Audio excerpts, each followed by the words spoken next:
Hello' guys welcome back to my another mini blog.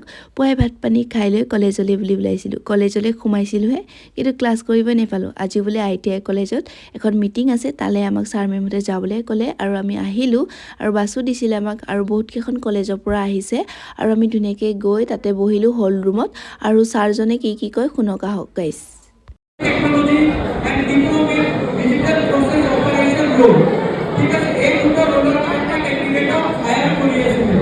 So' initially কিছুমান exam হ'ব, এই এক্সামখিনি যদি তোমালোকে ক্লিয়াৰ কৰি ল'ব পাৰা, তাৰপিছত তোমালোকৰ 1 ইয়াৰৰ ট্ৰেইনিং হ'ব।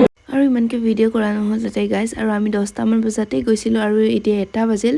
চ' আমাক পেকেট লাঞ্চ দিছিল খাবলৈ কাৰণে তাতে, আৰু কিনো দিছিল আপোনালোককো অলপমান দেখালোঁ। আৰু খাই বৈ ঘৰ অহা টাইম এইফালে চাওমিন খাবলৈ সোমালোঁ লগৰজনী আৰু মই। আৰু আজি ব্লগটো ইমানেই গাইজ, ক্লাছটো কৰা নহ'ল। তো ভিডিঅ'টো যদি ভাল পালে লাইক কমেণ্ট শ্বেয়াৰ কৰিব। ৰাতি